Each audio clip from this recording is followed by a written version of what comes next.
അധികാരങ്ങളുടെയും കുടിലതകളുടെയും മധ്യത്തിൽ അംഗം നയിച്ച ചേകവന്റെ വീരഗാഥകൾ പാടി നടന്ന പഴയ പാണൻ നിരന്തരം തെറ്റിദ്ധരിപ്പിച്ചുകൊണ്ടിരിക്കുന്ന സമൂഹത്തിൽ അർഹതയ്ക്കുള്ള അംഗീകാരമന്വേഷിക്കുന്ന ശ്രീ ഉല്ലാസ് എരുവയുടെ തച്ചൻ മരം കൊത്തി എന്ന കവിത. പി.ഡി. പുന്നൂസിന്റെ ആലാപനം.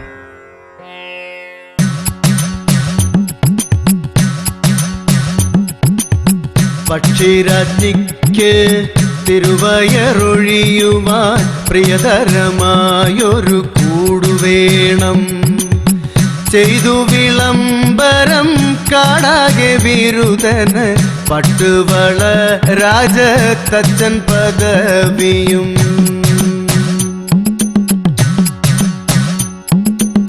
തച്ചൻ കുലത്തിലെ മരംകൊത്തികൾ മഴുവാർന്ന ചുണ്ടുമായി മത്സരിച്ചു.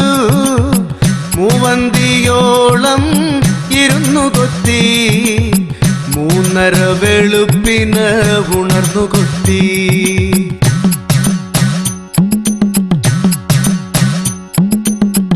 അകിൽ ചന്ദന ദേവതര കൊമ്പിൽ ആരവം തീർത്തു തച്ചതളധ്വനി. ഇതു കണ്ട കൊക്കിനൊരു പൂതി തോന്നി, തച്ചനായി വാഴണം കൊട്ടാരത്തിൽ. മൂവന്തിയോളം ഇരുന്നു കൊത്താതെ, 3:30 വെളുപ്പിന് ഉണർന്നു കൊത്താതെ.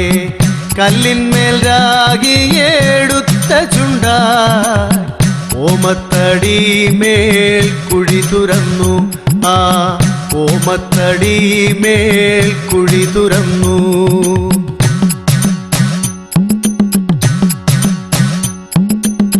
ചിറകിൽ പൂരണ്ടോരാ ചേരിനാൽ ചുറ്റിനും ചിത്രരൂപങ്ങൾ മെഴുകി വെച്ചു.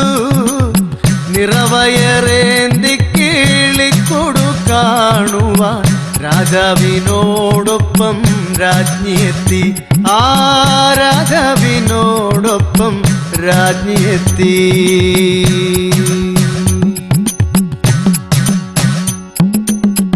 എല്ലാം മനോഹര മംഗളമാം ലയം. ഏതാണു കേമമെന്നോതാൻ വയ്യ.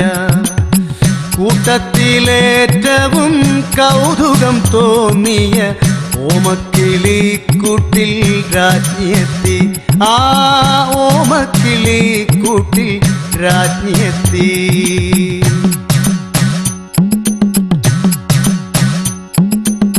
കിളിവാതിനുള്ളിലൂടുളിട്ട് ചുവടോളം നീണ്ടോരാമാളം കണ്ടു. ഹാവു ഇതിനുള്ളിലെന്തൊരാഴം, ഇതിലെന്റെ കുഞ്ഞുങ്ങളെത്ര ഭദ്രം.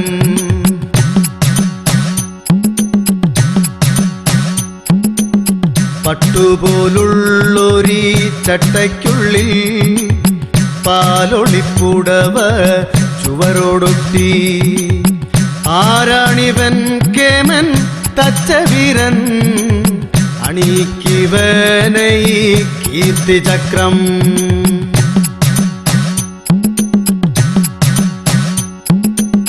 കൊക്കാണു ഞാൻ പ്രഭോ തച്ചനല്ല, കൊക്കുയർത്തി ചാർത്തി കീർത്തിചക്രം. മരംകൊത്തികൾ അപമാന പാത്രരായി, മാറ്റഴും കൂടുമായി ചുണ്ടുപൊത്തി.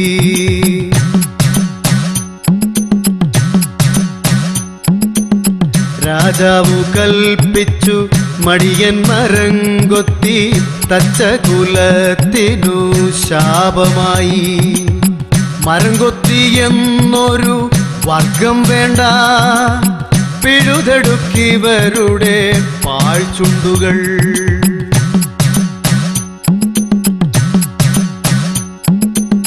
പൊള്ളത്തടിയിൽ രാജ്ഞി മുട്ടയിട്ടു, പൊട്ടിയാകാശം മഴ കാറ്റിനൊപ്പം. ഓമത്തടി നെഞ്ചടിച്ചു വീണു, ഓമനമുട്ടകൾ വീണുടഞ്ഞു, ആ ഓമനമുട്ടകൾ വീണുടഞ്ഞു. രാവിലെ കൊക്കിനെ തൂക്കിലേറ്റി രാജാവ് ഉത്തരവൊന്നിറക്കി. നാടുകടത്തുക പാടത്തേക്ക്, വെണ്ടിക്കരയ്ക്കൊരു കൊക്കിൻകുലം. നാടുകടത്തുക പാടത്തേക്ക്, വെണ്ടിക്കരയ്ക്കൊരു